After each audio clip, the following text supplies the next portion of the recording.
Legacy college admissions are formal and informal practices in which schools give more consideration to applicants whose parents are graduates of the school.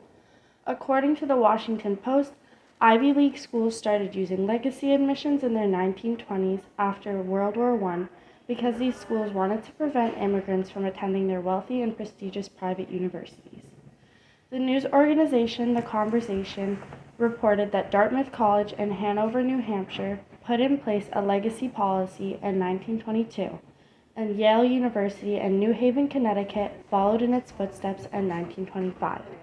This legacy admission system continues today.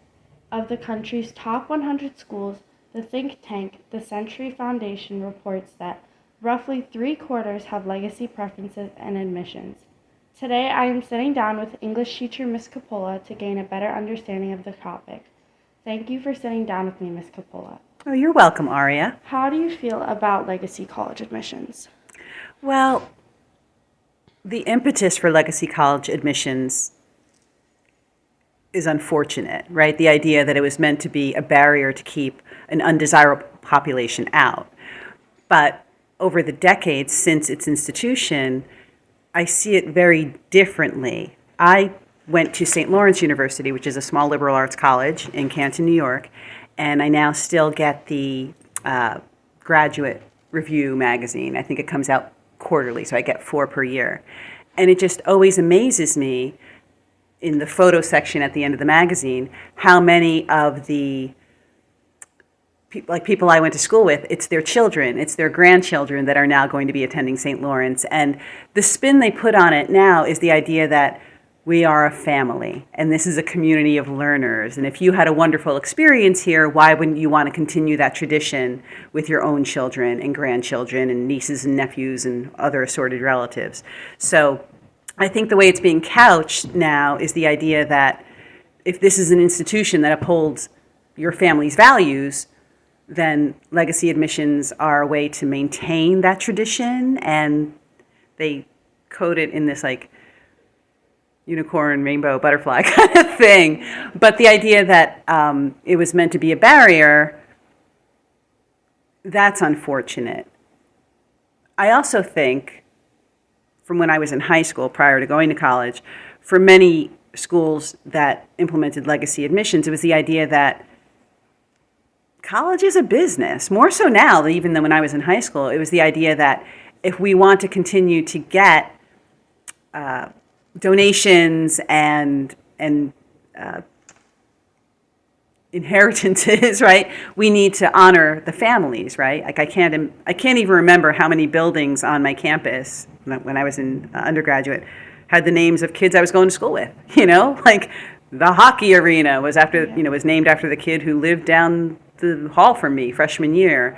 And, there was a small room in the library that was named after some kid who was in my Canadian American literature class, So I think that's another aspect of legacy admissions that needs to be looked at. It's the idea that, are you currying favor with wealthy families because you want to continue to get their money, so you're going to let their ne'er-do-well child or nephew in? I'm not sure about that. Yeah, that's understandable. I definitely think that especially Ivy League colleges continue to favor to wealthy families just because they know that those are the people that are going to be able to get their money to them on time. So I feel like that's also part of it, is just the fact that colleges want more funding and want more money coming in and flowing throughout their schools. So of course they're going to want wealthier families who they know are going to give them their money on time. Although I agree with that, but I can just remember from looking at my alumni magazines that it isn't just the wealthy people who have taken advantage of being a legacy admission. I mean, you still have to get in. It's not, Yeah. you still have to meet the criteria. Yeah, that's true. To the best of my knowledge. Of course, I'm not in the admissions office, so I don't know. Is there a lower standard for the legacy candidate? I don't know. That I don't know. Are there any negative or positive aspects of legacy college admissions? Well, as I mentioned, I think it's that whole idea of traditions, values that are upheld. I think the negatives are if it provides a barrier to keep other well-qualified, perhaps more qualified candidates out, then that's a negative, because then we're talking about gatekeeping, and society shouldn't be up for gatekeeping in any aspect. Yeah, I do agree with you that like the positive aspects are that like you get to uphold family traditions and you could like talk to your family about like, oh, I went to the same school that you did, so it could be kind of like a way to bond with family members or things like that. So I definitely agree with the positive aspects that you have mentioned. Do legacy admissions favor wealthier families? That, like I said, that I wouldn't know. I mean,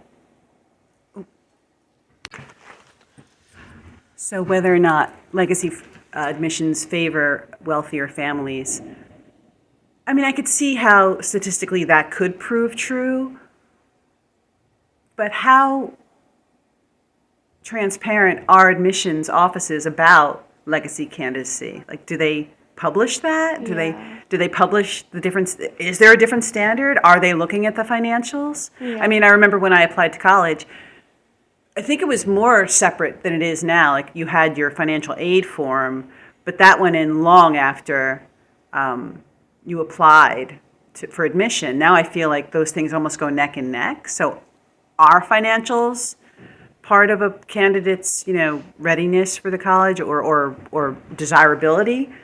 I'm not sure. Yeah. Do you think that colleges are ever going to get rid of legacy admissions?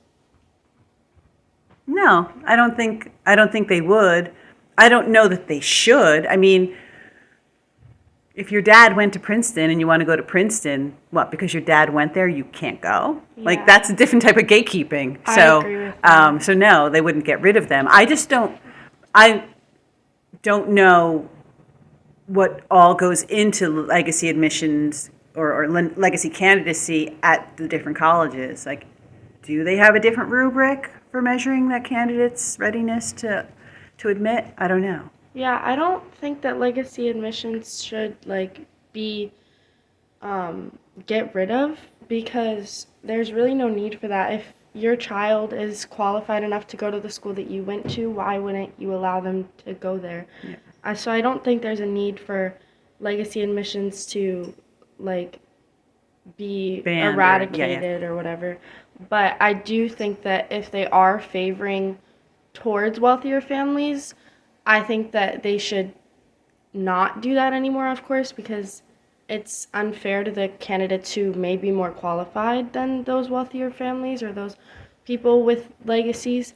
So I think that though they shouldn't get rid of it, if they are favoring towards wealthy families, they should work towards not doing that as often. I agree with you.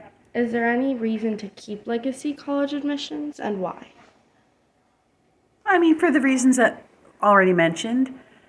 Sometimes you just click with a certain college or university, and if your kids are anything like you, they might click with it too. So I don't see any problem with if your child wants to follow your footsteps off to the University of Chicago or off to Duke University or wherever.